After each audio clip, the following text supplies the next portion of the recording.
Ang atong mga higala nga mga sulpot ba, sige reklamo, pagsigi og tawag ining panghagit og diskusyon, panghagit og debate. Unya pagkahuman, manghagit og debate nara sa kung dili sa comment section, nara sa messenger. Kung manghagit gani og diskusyon, di ba ginanta mo nga dapat face to face. Dili pwede nga iagi para tog online type daghan na kay tawag ining panahon nga masayang ana. Daghan kaayo og ganang bitong panahon ba nga ang mahitabo ba instead of maglaan ka ana nga panahon sa imuhang ilihok para sa imong trabaho, mantala ka na lang kay magsikag reply unya magpaabot ka sa reply sa imong kalaban ugma pa maabtan pag pila ka oras. Mas maayo ng face to face sa hinungdan nga pa diya to makita og andam ba jud ka makabarog sa imuhang gitawag og pagtuo, di ba? O, kamo may tawag ini ng hagit. Magsige mo hagit-hagit. Pagkahuman, di mo barog. Nahulog nga. Gusto ninyo i-chatmate pa ko. Ayaw. Ayaw.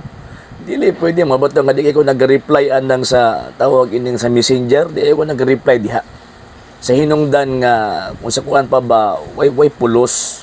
Way pulos o mag-reply ko in terms of discussion concerning doctrine. Nga naman, kabalo man ko nga dili ka makumbinsi. Kabalo ko nga dili mo makumbinsi. Nga naman kay gahit pa man mo sa batong bantilis.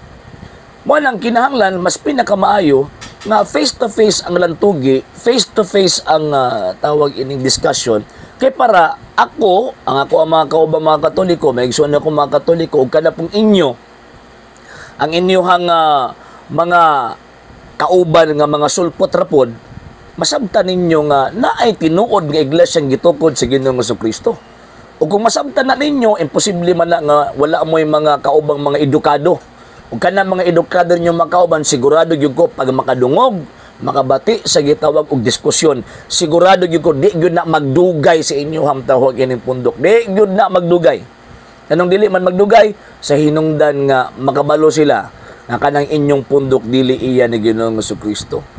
Mo na nga kung manghagit-hagit mo, kamoy tawag ini mag-challenge, gidawat na ko ang inyong tawag ini challenge nga makipagdiskusyon. Dapat face to face. Ayaw ko iagyan ng online. Hasol ra na sa panahon.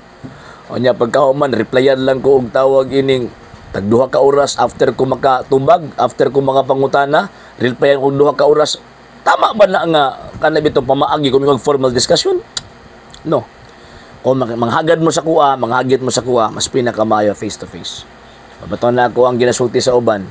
Kung makipag-discussion mo na ako face to face para makitang katag ba?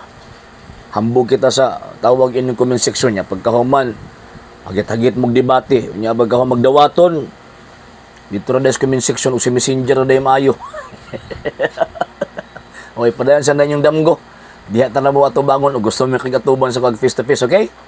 Sa hindi pa po nakapag-follow sa mga pages po natin, i-follow nyo po yung mga pages po natin. RJ Horolanciano II, TV Apolia Punto Argumento page, Kuya Apologist TV page, and RJ's Vlog 2022.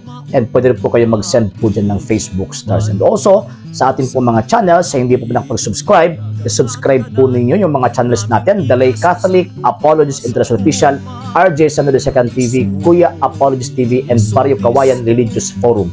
And pwede rin po kayo mag-send po dyan ng super sticker, super chats, and super thanks. And maraming salamat po sa mga kapatid at mga Katoliko na ulis pong tumutulong sa programa po natin. Maraming salamat po. Nang dahil po sa tulong at suporta po ninyo, ang programa pong ito, until now, andito pa rin po sa social media. And until now din po, nangangailangan pa rin po tayo sa tulong at suporta po ninyo dahil wala po kami magagawa rito mga sir, mga ma'am, kung wala po yung tulong at suporta po ninyo. Sa gusto pong tumulong, sa gusto pong sumuporta, pwede po ninyong ipadala ang tulong at suporta po ninyo sa pamamagitan po ng ating mga account numbers dyan po sa ating pong screen. And pwede nyo po kaming i-message sa ating pong page kung via remittance po yung papadala po ninyo. Maraming salamat po in advance.